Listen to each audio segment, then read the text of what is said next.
తెలంగాణ సిద్దిపేట నియోజకవర్గంలో పాతుకుపోయిన BRS boss KCR కుటుంబాన్ని వచ్చే ఎన్నికల్లో ఓడించి కోకటి వేళ్లతో పీకిలించాలని కాంగ్రెస్ లక్ష్యంగా పెట్టుకుంది.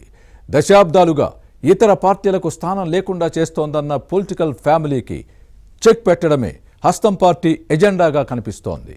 ఈ క్రమంలోనే వచ్చే ఎన్నికల్లో సిద్దిపేటలో గెలిచే కాంగ్రెస్ ఎమ్మెల్యేకి మంత్రి పదవి ఇస్తానన్న ముఖ్యమంత్రి రేవంత్ రెడ్డి ప్రకటన ఇప్పుడు రాజకీయ వర్గాల్లో చర్చనీయాంశంగా మారింది. సీఎం బంపర్ ఆఫర్పై సిద్దిపేట స్థానం ప్రజలు ఏమంటున్నారు? ఎన్నికలకు ఇంకా 2.5 ఏళ్లు ఉండగానే కేబినెట్ బెర్త్పై ముఖ్యమంత్రి చేసిన ప్రకటన వెనుక ఉన్న వ్యూహమేంటి? Was the story? Telangana assembly ఎన్నికలకు మరో 2.5 ఏళ్ల సమయం ఉన్నా కాంగ్రెస్ బీఆర్ఎస్ నేతల మధ్య పేలుతున్న మాటల తూటాలతో రాజకీయాలు వేడెక్కుతున్నాయి. సిద్దిపేట కేంద్రంగా రాష్ట్ర ముఖ్యమంత్రి Revanth Reddy BRS trouble shooter Harish Rao మధ్య జరిగిన మాటల యుద్ధం చర్చనీయాంశంగా మారింది. సిద్దిపేట అసెంబ్లీ నియోజకవర్గాన్ని దశాబ్దాలుగా ఒక కుటుంబమే ఏలుతోందన్న రేవంత్ రెడ్డి వ్యాఖ్యలు రాజకీయంగా కలకలం సృష్టించాయి. వచ్చే ఎన్నికల్లో సిద్దిపేట నుంచి కాంగ్రెస్ ఎమ్మెల్యేని గెలిపిస్తే మంత్రి పదవి ఇస్తామని సీఎం హామీ ఇవ్వటాన్ని పరిశీలిస్తే బీఆర్ఎస్ మాజీ మంత్రి హరీష్ రావుకు చెక్ పెట్టే ప్రయత్నంలో ఇదే వ్యూహంగా కనిపిస్తోంది. మరోవైపు ముఖ్యమంత్రి వ్యాఖ్యలపై మాజీ మంత్రి హరీష్ రావు ఒక అడుగు ముందుకేసి సిద్దిపేటలో ఎవరో ఎందుకు, ముఖ్యమంత్రి రేవంత్ రెడ్డి తనపై పోటీ చేయాలని సవాల్ విసరటం రాజకీయంగా ఆసక్తిని రేపుతోంది. నిజానికి 4 దశాబ్దాలుగా సిద్దిపేట నుంచి కేసీఆర్ కుటుంబ సభ్యులు ఎమ్మెల్యేలుగా ఎన్నికవుతూ వస్తున్నారు. 1983లో మొదటిసారి టీడీపీ అభ్యర్థిగా కేసీఆర్ ఓడిపోయినా ఆ తర్వాత 1985 నుంచి 1999 వరుసగా ప్రాతినిధ్యం వహించారు. ప్రత్యేక తెలంగాణ కోసం టీడీపీ నుంచి బయటకొచ్చిన కేసీఆర్ 2001 బీఆర్ఎస్ అభ్యర్థిగా గెలిచారు. 2004 ఎన్నికల్లో కాంగ్రెస్ తో పొత్తు పెట్టుకుని సిద్దిపేట నుంచి మరోసారి గులాబీ పార్టీ ఎమ్మెల్యేగా ప్రాతినిధ్యం వహించారు. ఆ తర్వాత కేసీఆర్ జాతీయ రాజకీయాల్లోకి వెళ్లటంతో 2006, 2008 ఉప ఎన్నికల్లో హరీష్ రావు సిద్దిపేట నుంచి ఎమ్మెల్యేగా ఎన్నికయ్యారు. అప్పటి నుంచి 2023 వరకు అన్ని ఎలక్షన్లలో గెలిచి సిద్దిపేటను తన కంచుకోటగా మలుచుకున్నారు.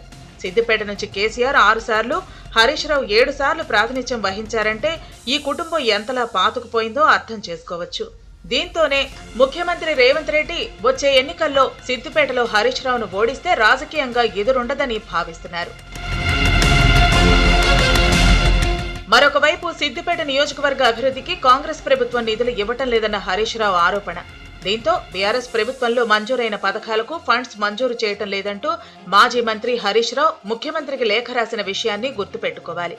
దీని ఆధారంగానే రేవంత్ రెడ్డి సిద్దిపేట పర్యటనలో హరీష్ రావును టార్గెట్ చేశారు. తమ ప్రభుత్వం వివక్ష చూపదని, అన్ని నియోజకవర్గాల అభివృద్ధికి కట్టుబడి ఉందని చెప్పిన అంశాన్ని ప్రస్తావించుకోవాలి. బీఆర్ఎస్ ప్రభుత్వం కొడంగల్ నియోజకవర్గ అభివృద్ధికి ఎన్ని నిధులు ఇచ్చిందో చెప్పాలని రేవంత్ ప్రశ్నించడాన్ని చూస్తే వివక్ష చూపరని అర్థం చేసుకోవచ్చు. ఇక సిద్దిపేటకు కాబోయే ఎమ్మెల్యే తానేనని తెలంగాణ జాగృతి అధ్యక్షురాలు కవిత ప్రచారం చేసుకుంటున్నారు.